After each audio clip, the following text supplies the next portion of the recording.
everyone. Today on What's My Frame, I'm chatting with Louisiana-based film, television, and commercial casting director Ryan Glorioso. With a career in entertainment spanning over 20 years, Ryan has a deep understanding of the industry, from both behind and in front of the camera. After graduating from Louisiana's Northwestern State University with a BA in theater, Ryan spent 8 years of his career in Los Angeles, pounding the pavement as an actor. Upon returning to New Orleans in '04, he found himself in a film industry frenzy. Soon after his return, Ryan found his place in casting, his niche, if you will, in the industry. With over 90 film and television credits to his name, Ryan is one of Louisiana's leading casting directors. He prides himself on supporting actors in the community and helping showcase the spectacular Southeast talent pool. Please join me in welcoming Ryan Glorioso. Thank you so much for joining us on the show today, Ryan. Thank you for having me. Can you start us off with your journey into casting? Sure. I was originally an actor like you, and I, probably for most of my life, from age 9 until probably 31, 32, all I thought about was acting, like every day, Yeah. Every moment of the day was all consumed with acting. And, I went to college for theater and, I did theater throughout high school. And when I finished college, I moved to Los Angeles to pursue acting. And I was there for 8 years.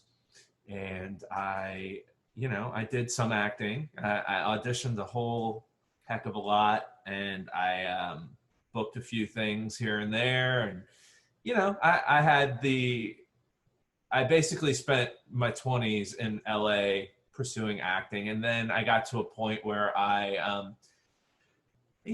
kind of wasn't really getting, I always thought I would be on a sitcom or something, and it just wasn't really happening, like I always dreamed. So I got to a point where I wanted, more, I wanted to own a house and, I guess grow up a little bit. So I decided to move back to New Orleans, where I'm from, leave Los Angeles. I didn't know if it would be forever or just, for a little while. And I moved back and I was gonna, just take a break from it all. No more thinking about acting every day. I'm gonna get a job at a hotel or something. I didn't know what I was going to do. So I got back to New Orleans, and it was right at the beginning of our film incentive program in Louisiana. So in 2004. And I just kind of, I don't know, it was just weird, weird timing, right place, right time. All this stuff was starting to happen, and I accepted a job actually as a stand-in on a movie for a month, which was something I had never done before. And so I did that, and I was like, this is cool. I don't think I had ever been on a set for the complete run of a show before, of a movie. So I did that, and then when it was done, I let the casting office that hired me, I let them know, hey, if you guys ever need help, I spent my whole life obsessing about acting, and I lived in Los Angeles, casting process from an actor's point of view, and I'd love to help out if you ever need any assistance. And they didn't call right away, but then one day I got a call, and it was like, hey, are you still available to help us? And I was like, of course. When do you need me to start? And they were like, what are you doing right now? So I went down and I started working that day, and I've been working in casting ever since. I kind of stuck with them for a few movies after that one. Yeah. And lots of things happened that helped me to get my own business started along the way. But probably for the first, 2000, like first 2.5 years, I worked for someone else. And then after Hurricane Katrina, I was up in Shreveport, Louisiana, where a lot of the film work from New Orleans moved there. And I ended up staying in Shreveport for 5 years just because I was working. And that's where I started my casting company, Glorioso Casting. And I really learned how to do casting there by working on project after project. I was like my company was one of 2 casting companies that were in Shreveport during that period. And we did most of the projects that came through. So probably in a 5-year period, we probably did like 60 films. Yeah. Like the first year I was in business, my company in business, not the stuff I did with the other company, we did 16 films in my first year. And that included extras casting as well. So local casting and extras casting. So really it's like 32 jobs, you know? So I really, that's how I got my feet wet in casting. And I, made some mistakes, in the beginning. But I definitely learned from them and figured out that this is my niche. This is, what I was put here to do, not necessarily be an actor. Although I do still love acting. I really love casting. I love getting to deal with actors. So amazing. Now, having been an actor before, how does that shape your mood in the room, or how does that shape just your understanding of actors and our many quirks, perhaps? I'm a pretty understanding guy, when it comes to actors. I am very pro actor, obviously, because I was one. I enjoy being around actors. So I enjoy, the whole process of them coming in and having prepared this thing. I love seeing them get it, and I love being able to read with them. Like that's where I get my my fulfillment of my actor self. I get to I get to do a little bit of acting per se,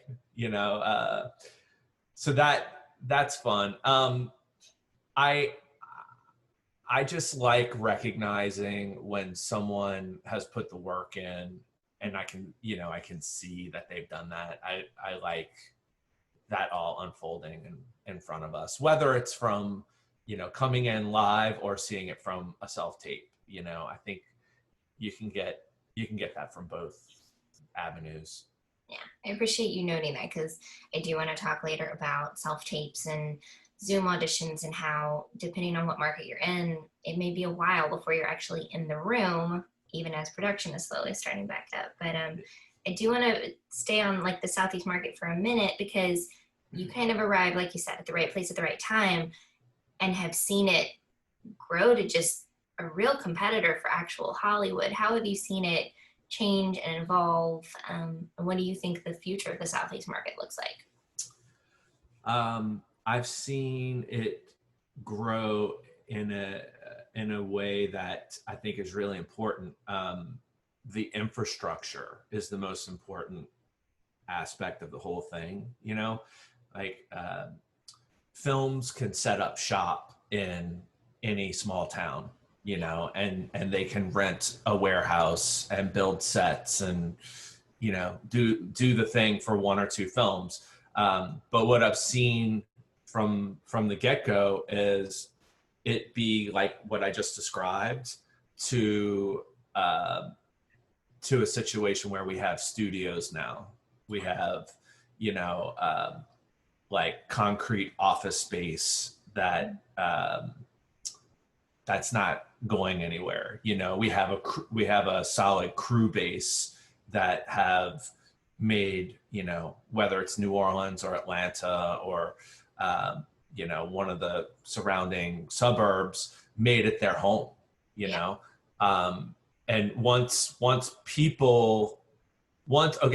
the infrastructure is invested into the community, then the people get invested in the community. Like I moved back from Shreveport 2010. So, New Orleans is my hometown, but I'm now 10 years invested back into New Orleans, so I don't want to leave, Now, for those that don't know, you are in charge of locals casting beyond just being a casting director and doing extras casting. You do locals casting for a lot of big shows and movies. For anyone that doesn't know, can you explain what that means? Yeah, sure. So when a project shoots on location, like outside of Los Angeles or New York, there's typically going to be a local casting director hired to cast within the community or within the region. So like when I do a television series, there will be an LA office, and then there will be me, my office handling. Basically, we both look for everything, Ideally,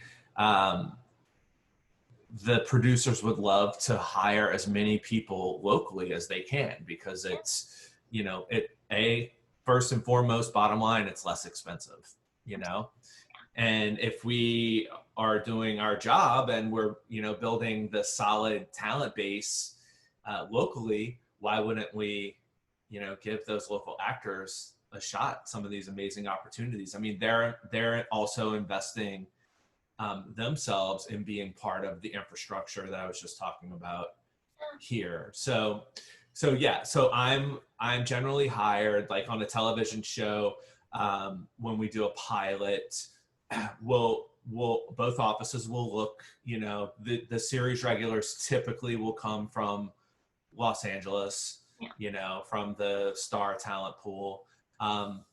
But mostly everything else will end up being local, unless there's something that we are having real difficulty with finding locally.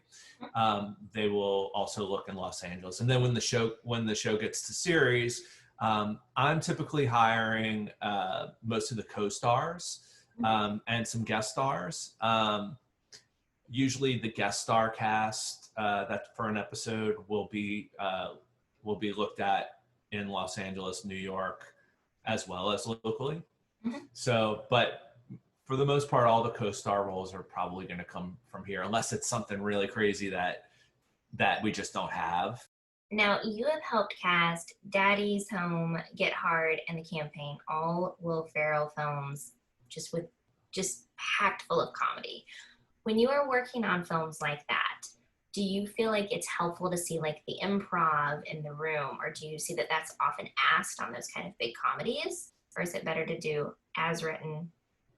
That's a great question. I think if it's good, I think we'll do 2 takes. Like I usually will try and get one as written, and then especially for comedy, and then we'll play a little bit on a second take.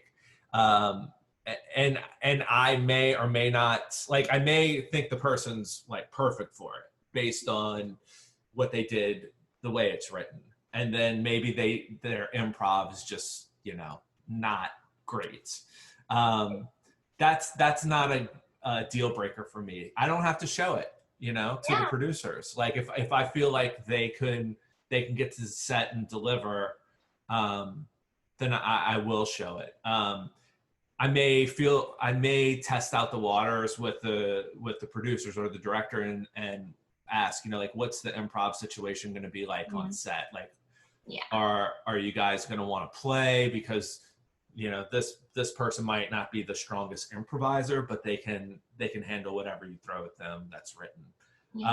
But yeah, with those movies, I I definitely like to play a little bit. And usually when I send out the self tapes, I will ask for a little bit of improvisation. I don't want them like rewriting the script, you know, because there's a writer that's going to be watching these tapes, and you know, I've had situations where, you know, the director was the writer, and you know, in the callbacks, not for these films, but another film in particular that I'm thinking of, you know, the actors would improvise in the room with the director / writer of the thing, and then when they leave, I'm like, what do you think? He's like, they think they're funnier than me, you know, like. Oh wow. I mean, I want them to say the words that I wrote, you know. Yeah. So when in doubt, I would say stick to the page. But I think, you know, on a Will Ferrell movie, come on. Maybe like a really well chosen button. Yeah, I mean, a button is great, you know. I mean, that's the thing some people get into when you say, yeah, feel free to improvise some. They rewrite the middle of the entire thing. Yes. You know, and then it just doesn't, it's like, what, and sometimes it just gets so blue, or like, you know, it's like, yo, you've missed the tone. You've missed the tone of the whole thing. Like, you need to, you know, redo this. Sometimes I'll have people retape it. Yeah. And I think that that's something where when we as actors start taking too many liberties with changing it and improvising, we're not privy to the whole script. We don't know if something in this scene actually has to do with something later that we can't be with but so much. And back in the early days, when I was like my first few movies on my own, you know, being in the Southeast, we've been getting self tapes for a long time. You know, it's not something that just happened because of the pandemic. I would get people just being really like almost too creative with their tapes, you know, where they would put like a soundtrack under it, or they would like, you know, edit the scene together like it's like they're the filmmaker, you know. I'm like, I'm not asking you to direct the movie. I just want, or edit the movie. I just want you to get a good audition, you know. But I think most people have gotten past that. I haven't seen tapes like that in a long time. Well, you actually bring up a really good point, because I wanted to talk to you about that, because I think that we are going to be seeing more and more self-tapes for the foreseeable future. And I think sometimes we as actors think it's, you know, it's okay to bring in more props into our self-tape, or it's okay to do it unlimited times. And I have heard from other casting directors, you know, that's a scary thing about self-tapes, because you don't know if that was the first or second take or the 80th take when they got that performance. Do you have any advice for actors that are self-taping, how to keep that just like energy and urgency of the room, and that like same level of professionalism when we're in our own space doing self-tapes? I think if you're genuinely in the moment, you know, and grounded within the scene, and you have an understanding of like what needs to happen, you're gonna have that urgency that you need, whether it's a live audition or a self-tape audition. You know, I mean, if you're manufacturing all of that, then it's probably not gonna be a great audition anyways, whether you came in the room or did it at home. You know, I mean, I understand, like you get like sometimes 2, 3, 4, 5 self-tape requests like in one day, and that's a lot to memorize, or you know. But I think you need to actors just need to like stop, breathe, you know, take each audition separately and work it out and put the time that you need into like this moment, and give the best audition that you can, you know. And I mean, if you need to use a prop for it, like if it's something that's called for in the scene, use the prop, you know. You can do that in my office too. I don't mind props. I don't want it to be, you know, all about the prop. You know, when it's appropriate. use it. Did I answer your question? That answered it. Now, you mentioned before our chat that you were reading a script. Can you walk us through your pre-production process when taking on a new, either a pilot or a film, and how you take the time for yourself to get to know the characters and the story and the world? So I feel like as a former actor, this would be really fun for you. Yeah, I mean, I usually, when I get a script, I have a lot of like, first off, I don't really like reading. That sounds awful, but like it's part of my job, so I have to read. So I tend not to read like books and stuff because of that, because I'm like reading scripts, and then like I'll get like a second draft. Like the script I was reading when you messaged me was the second draft of a script I had already read. So I was a little annoyed that I had to read it again, So I will read the script, and basically what I do is I want to like get an understanding of all the characters in the if it's a television script, like for this episode, like who is in this, I'll jot them all down, and then I will put little notes next to them if I have like an idea of someone in our talent pool here that I think might be right for this role, like if that's who I'm thinking of in the moment, I'll jot it down so I remember. And then, I really don't think too much about it until I've talked with the writers and the producers about it. So what we'll do is before we start the project, we'll have a casting concept meeting where we all get on a call and we go through it character by character and discuss, outside of, what's given to us in the script, any other specifics that they want to add. And then from there, that gets the juices flowing, and then you start to think of more people in your world like that pop in, and then I will take that and we'll get a breakdown prepared, and just write up descriptions for each character, and then get that approved by the producers and the writer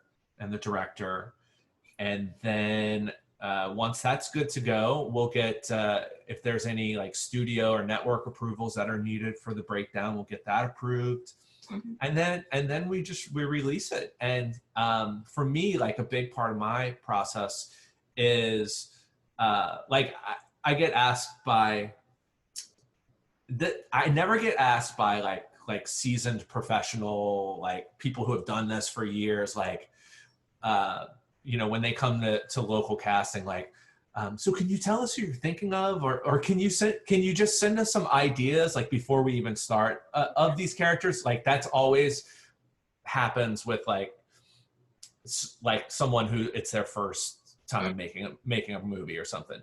My answer to that is I really need to put it out there, put the breakdown out there and let my agents, who I trust implicitly, like I trust their opinions and their taste, submit talent who are available and right for the role based on the descriptions that we're giving out.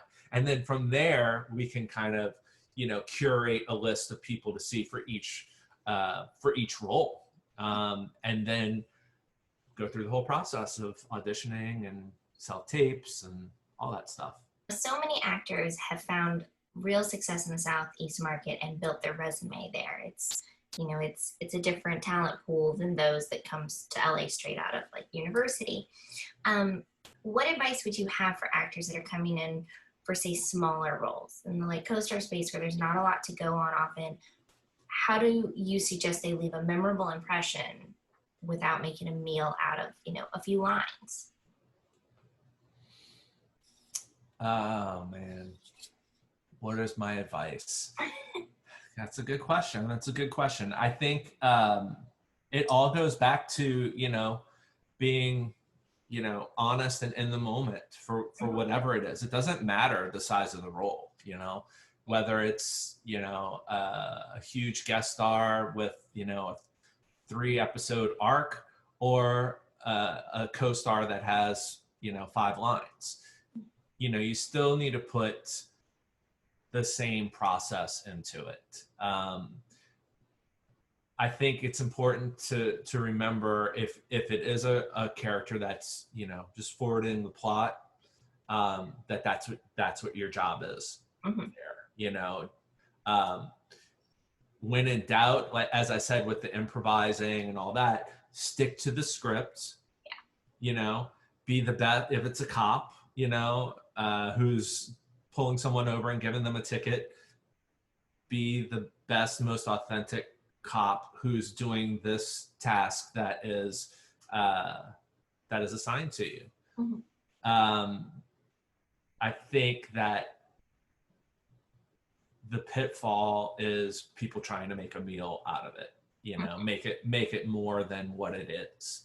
You know, we know you're all great and all brilliant, but we want you to do this right now, you know, and one day you'll be a star and you'll get to say, no, I want this to turn into that. That's a different time, you know, like that's not where you are right now. So exactly. I think that the people who are successful here, gaining credits, that's something that they do. They come in and they put, you know, 150% into this task at hand, and they aren't self-conscious about it, you know. That's really well put. To the extreme opposite of going in for like a co-star with limited lines or limited information to go on, you've also helped cast True Blood, Zoo, and The Purge. What advice do you have for actors that are going in for these very heightened worlds? There's a lot of action. There's a lot coming at them possibly in that scene.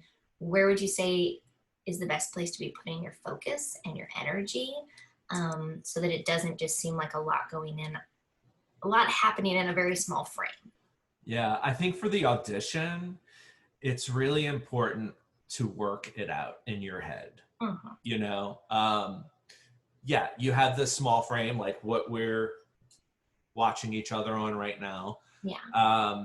You can do a lot within that frame, you know. If you're being, you know, if it's the purge and you're being chased down by someone who wants to purge you, and you have, you know, a lot of screaming and, you know, a death scene and, you know, all this stuff that's going to happen. I mean, while we do want to see some of that stuff, yeah, we realize that you're not in the environment that you're going to be in on set. So I want you to work it out. Like this is where you can actually be like really creative and, you know, show us how your mind works. You know, like you've taken this giant scene of action and you've chosen like solid bullet points, you know, to display within the audition, you know, and if we need to see more of the thing that's happening to you, then we'll just work it out in the room, you know. But I think for you to come in or on tape or whatever and own, you know, this audition and having made those choices of this is how I'm going to, you know, show them that I understand, you know, you know, how I'm going to be in this environment, in this moment, you know. I love it when, like when I first started casting, principal casting, there was this actor in Shreveport who had moved from Tampa, and I mean, he was like so good. And I just remember this was a good lesson for me as an actor too. Like the first movie I cast, there's 2 stories about him. He was cast as he was given 2 roles because he was so good. Like the director just loved him. They did prosthetics on him and like gave him like these 2 character roles. And I was like, this guy is good. I don't actually don't know if he's still an actor or not. But anyway, we were doing another movie, and the producer of that was producing another movie in another state and really liked this guy. And it's like, hey, I want to audition him for the lead role. Would you put him on tape? And I was like, sure. So I, got him the sides, all this stuff. And when he came in for that, he really took ownership of the room. And he came in, he was like, hey, can you stand here? And then look at this certain line, I'm going to come like right up to the camera and I'm going to do this thing. And he had worked out exactly what, and he got the role, he got the role, he owned what he needed to do and it worked for him. Amazing. Yeah. Now, just for fun, I think it's very important for actors to remember they can come in and give a stellar read, but someone else might come in and just embody the character, just something naturally that comes to them. Do you have any stories of auditioning? Maybe it was a short process or a long process, and you were seeing some good people, and then someone just walked in and they were that character. Yeah. I did a movie a few years ago called Maggie. It was a real small movie. There's this one character, and I actually, whenever I do like classes and stuff, I use the sides from this character because it's like super dramatic and it's really like a monologue. Yeah. There was, probably like 4 or 5 women, maybe it was 3 women who were called back for the role. Yeah. And the role was like going into this was going to someone like that the director was like, she's the best one. I mean, I want to see these other ladies do it because there was something about them. But in his head, he was giving the role to this one actress. And the callbacks are happening and another actress comes in and just owns it, like completely won the role, like just came in and like a hawk and swooped up the role. So it happens. I mean, I've seen people come in and just give a stellar callback. When we used to do callbacks, I never get to do callbacks so much anymore. Which I guess is a whole other thing. So that, I mean, there will be more callbacks, I'm sure, everyone. I don't want to say like we're at the end of callbacks, but yeah, it is a thing to come in and win a role. Amazing. Yeah. What is your favorite and least favorite parts of your job? My favorite parts are the freedom that I have, like being a business owner. I mean, I still work for people, I still work for studios and whatnot, but I love the freedom of getting to say no to things if I so choose to. I love the freedom of getting to set my own schedule. To some extent, there are things that I have to be available for. I love, like I said earlier, working with actors, and I love cultivating a talent pool in our area. Like I love encouraging actors to make New Orleans their home. So when I meet someone who I see like real potential in, I love giving them shots, even if you aren't booking, but you're auditioning and you keep getting asked back. I love it when people come back, and they don't give up. Yeah. I mean, I guess, and then like least favorites be rereading scripts.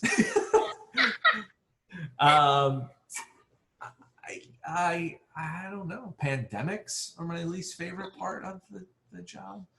Um, that pause button we all unfortunately got hit on us. yeah, it's not great. I think my least favorite part is just that it's like a personal characteristic of me is like I don't like it when I get overwhelmed, like, and that usually, like, I know I have to, like, there are only 4 casting directors based in New Orleans, 4 or 5 based in New Orleans. So, and there's a lot of work here. So I know that if I'm doing 2 shows and a third and fourth comes along at the same time, that and my office, we are a 2-person office, right? So 2 people doing all the stuff. I know that I need to take those jobs. So I don't like being overwhelmed, but sometimes I have to be overwhelmed. So I think that's probably my least favorite aspect. But I usually make it through it. Yeah. Made it this far, I guess. Now, you've had some quiet time. We all have through quarantine. How have you chosen to stay creative, keep yourself recharged, and not get so antsy waiting for everything to reopen? Well, personally, I've been through stages, you know, like the beginning of it, I was pretty anxious right away. Like I was like, oh my God, I'm never going to work again. You know, I don't know. I felt like I had the virus because I was so, like, you know, uptight about it. I just needed to relax some. Probably within the first week or 2, I started a monologue challenge on Instagram, which was really fun. And it's still going. It's the hashtag 1 minute monologue challenge. The challenge isn't going, but people are still sending monologues. I got to a point where I was like, you know, I got so consumed with watching monologues on Instagram. I was waking up in the morning and I would be like, oh my God, there are like 100 monologues that came in overnight. And I would just watch them. I'm like watching them, and I would like reshare them, all, you know, all this stuff. And then I got to, like, I think 1,300, and I just I was like, okay, where is this going? What am I going to do with it? So I set it to do like have like winners, top 10 based on the algorithm of Instagram. Which some people didn't like. I got some flack about it. Like, so I did that, and then we did some meetings. I did some generals with the winners. I did like probably 3 weeks, like a day or 2 a week of generals with people who signed up through Instagram. Yeah. And I did that through weaudition.com, which is, you know, a really great tool. It's probably going to be very beneficial for all of us on pandemic mode. And then inadvertently, what happened is that grew my Instagram like to over 10,000 people. I was at like 1,700 followers, and now it's at like over 10,000 people. It's like, I was like, oh, okay, I'm an influencer now. I did, and then I also kept busy doing, I recorded a couple of my own podcasts. I have my podcast, Talking Like Normal People. I did a few during quarantine. I haven't done one in a few weeks because probably for the last month, so like after 2 months of quarantining, when things started to open up a little bit, my husband and I decided we have an RV that we got like 2.5 years ago. We decided to take a road trip. We figured we can still quarantine because we're in our own thing. It has a bathroom and a kitchen, and so we made food for 2 weeks, and we literally we only ate outside of that food like 4 times, maybe 5 times. But we do like keto diet. So it was all keto food that we ate. And so we did that. We went to Yellowstone and the Badlands and the Grand Tetons and like Jackson Hole, Wyoming and the Rocky Mountains. So we did all that.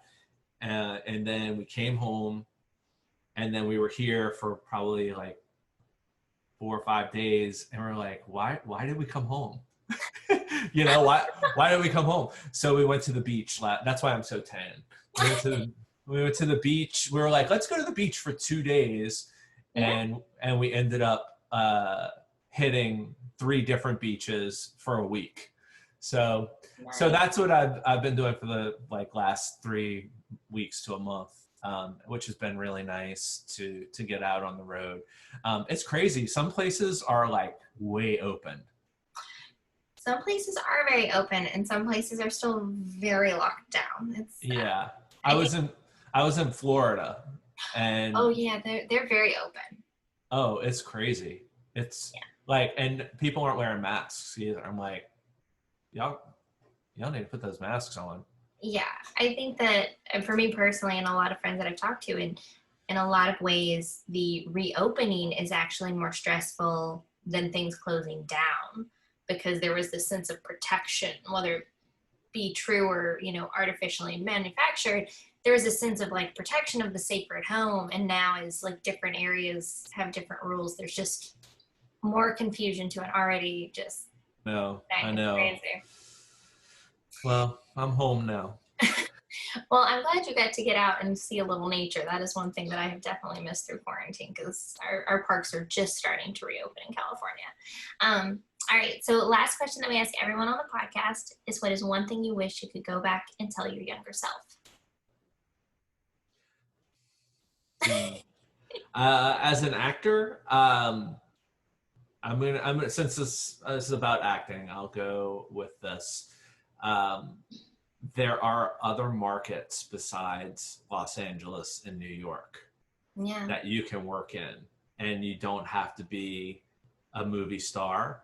You can be a working actor in Louisiana, in Georgia, in New Mexico, you know, in Chicago, and you can make a career and a living out of it. Yeah. Thank you so much, Ryan, for making the time to chat with us. And thank you. Where can we check out your podcast? Oh, the podcast, Talking Like Normal People. And you can go to talkinglikenormalpeople.com, or it's on all the platforms, Spotify, Instagram, Spotify. You just want to drive people to your Instagram. Yeah. I'm at RyeGlow on Instagram. It's on iTunes and Stitcher and all those places, Google Play. Amazing. Yeah. Well, thank you so much for taking the time to join us and share some really invaluable insight about the Southeast market, and also just acting in general. I really do appreciate it. Hi, everyone. Thanks for listening, and to my guest today, Ryan Glorioso. If you enjoyed the show, please rate, review, and subscribe so you won't miss an episode. And tell a friend. Our goal here at What's My Frame is to encourage, educate, and inspire our creative community. You can also follow us on Instagram at What's My Frame for daily blogs, industry news, and weekly giveaways. I'm Laura Linda Bradley, and this is What's My Frame.